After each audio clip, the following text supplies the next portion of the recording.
যারা কারবালাতে শোক পালন করেন এটা মনে করেন যে হুসাইন রাদিয়াল্লাহু তাআলাকে হত্যা করার কারণে এই দিন বিয়ে হারাম হয়ে গেছে, আপনার কাছে আলী রাদিয়াল্লাহু তাআলা আনহুর অথবা হুসাইন রাদিয়াল্লাহু তাআলা আনহুর বড় ভাই হাসান, তার পিতা আলী, যেই আলী হচ্ছে রাসূল সাল্লাল্লাহু আলাইহি ওয়াসাল্লামের আপন চাচতো ভাই, তার মেয়ের জামাই এবং আশরায়ে মুবাশশিরার একজন, 4 খলিফার একজন, তাকে যেদিন হত্যা করা হয়েছে সেই দিনটা আপনার কাছে বেশি মূল্যবান নাকি তার সন্তান হুসাইনের দিনটা বেশি মূল্যবান?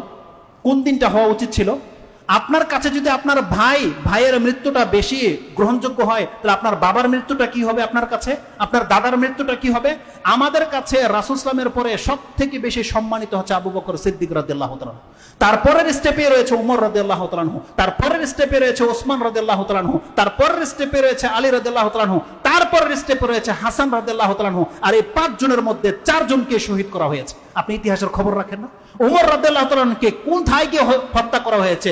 যেখানে দাঁড়িয়ে মুহাম্মদুর রাসূলুল্লাহ সাল্লাল্লাহু আলাইহি ওয়াসাল্লাম সালাত আদায় করত, সেই জায়গাতে দাঁড় করিয়ে রাসূল সাল্লামের কবরের পাশে সেখানে উমর রাদিয়াল্লাহু তাআলাকে শহীদ করে দেওয়া হচ্ছে। আপনি জানেন সেই দিনটা কবে ছিল? আপনি বলতে পারবেন না। আপনি মুসলমান, হচ্ছে কারবালার মুসলমান, আপনি বলতে পারবেন না আপনার দ্বিতীয় খলিফা উমর রাদিয়াল্লাহু তাআলা আনহু, যার মাধ্যমে ইসলামের এতটা মর্যাদা হয়েছে, আপনি জানেন না সেই ইতিহাস? উমর রাদিয়াল্লাহু তাআলা আনহুকে কোন মাসে কোন তারিখে শহীদ করা হয়েছে এটা আপনি জানেন না।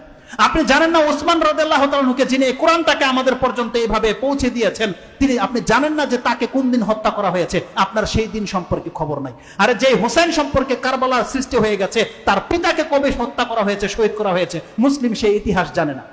যদি হুসাইন রাদিয়াল্লাহু তাআলা আনহুর মুহররমে হত্যা করার কারণে যে এই মাসে বিয়ে যদি হারাম হয়ে গিয়ে থাকে, তাহলে আলী রাদিয়াল্লাহু তাআলা আনহুর যেই মাসে হত্যা করা হয়েছে সেই দিনে আপনার জন্য খাদ্য খাওয়া জায়েজ হবে? বলেন, বুঝেন কথা? ওমর রাদিয়াল্লাহু তাআলা আনহুকে যেই মাসে হত্যা করা হয়েছে সেই দিন আপনার বিয়ের সাথে দূরের কথা, আপনার মুখে তো হাসি দেওয়ার কথা নয়। আর সব থেকে বড় হচ্ছে মুহাম্মদুর রাসূলুল্লাহ সাল্লাল্লাহু আলাইহি ওয়াসাল্লাম যেই মাসে ইন্তেকাল হয়েছে, এই পৃথিবীর নক্ষত্র আল্লাহ রহমত ছিনিয়ে নিয়েছে, সেই মাসে আপনি ঘুমান কি করে? আপনি বলেন, ঘুমান কি করে? নাকি আপনার খবরই নাই? ইসলামটাকে ইসলামের মতো করে কদর করতে হবে। আল্লাহ যাকে যতটা মূল্য দিয়েছে ততটা মূল্যবান আপনাকে দিতে হবে। ও ইতিহাস যেটা সাক্ষী, আপনি জানেন উমর রাদিয়াল্লাহু তাআলা আনহু শহীদ করা হয়েছে সেটা ছিল যুলহজ মাস, জিলহজ, এটাও হারাম মাস। উসমান রাদিয়াল্লাহু তাআলা আনহুকে হত্যা করা হয়েছে সেটাও ছিল জিলহজ মাস। আলী রাদিয়াল্লাহু তাআলা আনহুকে যে মাসে হত্যা করা ছিল সেটা হচ্ছে রমজান মাস। আপনি খবর রাখেন কিছু? 3টা শ্রেষ্ঠ মাসে তাদেরকে হত্যা করা, শহীদ করা হয়েছে, কিন্তু সেই মাসে মুসলিমদের কোনো খবর নাই। আর আপনি শিয়াদের সাথে নাচেন যে শিয়ারা কারবালার প্রচার প্রসার করে বিদায়। যদি সুখ পালন করতে হয় সেই দিনগুলো হলো আমাদের জন্য সুখের দিন, যেই দিনে মুহাম্মদুর রাসূলুল্লাহ সাল্লাল্লাহু আলাইহি ওয়াসাল্লামের ইন্তেকাল হয়েছিল, যেই দিন আবু বকর, ওমর, ওসমান, আলী, হুসাইন, হাসান রাদিয়াল্লাহু তাআলা আনহু শহীদ হয়ে গিয়েছিলেন, সেই দিনগুলো আমাদের জন্য ইম্পর্টেন্ট ছিল। কিন্তু মুসলিম কোনো খবর রাখেন না কাকে কবে কে হত্যা করেছে, আপনার কোনো খবর নেই। আপনি আছেন 10 তারিখের কারবালা নিয়ে। সর্বশেষ হাদিস যেটা আমি আপনাকে তালকিন করে দিতে চাই সেটা হচ্ছে রাসূলুল্লাহ সাল্লাল্লাহু আলাইহি ওয়াসাল্লাম বলছেন, আন-নিয়াহাতু মিন আমরিল জাহিলিয়া।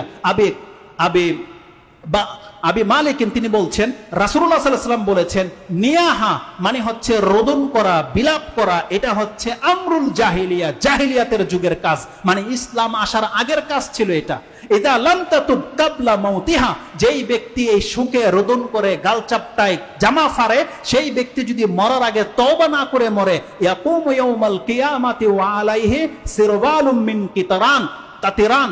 রাসূল সাল্লাল্লাহু বলছেন, যেই ব্যক্তি রোদন করেছে কারো মৃত্যুতে, শোক পালন করেছে শোকের ডেট পার হয়ে যাওয়ার পরে, এবং এই মাতম করেছে, সেই ব্যক্তিকে কাল কিয়ামতের দিন আল্লাহ উঠাবে, তাকে একটা পায়জামা পরিয়ে দেওয়া হবে, যে পায়জামাটা একটা বর্ণনা রয়েছে আলকাতরার হবে, আরেকটা ইবনে মাজার ভাষায় রয়েছে সেটা লিলিহান, আগুনের হবে, তামা, যেটা গলিত তামার হবে, এবং তাকে একটা বর্ম পরিয়ে দেওয়া হবে, একটা চাদর তার গায়ে জড়িয়ে দেওয়া হবে, যেটা হবে মুসলিমের ভাষায় আছে খসখসে। ইবনে মাজাহ হাদিসটা হচ্ছে 1581, তাতে তিনি বলছেন সেই বর্মটা হবে লাহাবিন নার, মিন লাহাবিন নার। আবু লাহাব যে বলেন না আগুনের শিখা, সে তার জামাটা হবে আগুনের শিখার। সে চিৎকার করবে, ছটফট করবে, যেহেতু সে দুনিয়াতে কি করেছিল, কাপড় খুলে নিজের গায়ে চাকু মেরেছিল, জামা ছেড়েছিল, বুক চাপটিয়েছিল। রাসূলুল্লাহ সাল্লাল্লাহু আলাইহি ওয়াসাল্লাম বলছেন যে যেই ব্যক্তি মান দারাবাল খুদুদ, যে তার গাল চাপটায়, বুক চাপটায়, ওয়া শাক্কাল জুয়ুব, জামা ফেরে ফেলে, ওয়া দাবি দাওয়াল জাহিলিয়া, এই ব্যক্তি লাইসা মিন্না, আমার উম্মতের অন্তর্ভুক্ত নয়। এটা বুখারী মুসলিমের ভাষায় রয়েছে। তারা আমাদের অন্তর্ভুক্ত নয়। আপনি তাদের আমল দেখে ধোঁকা খেয়ে যান।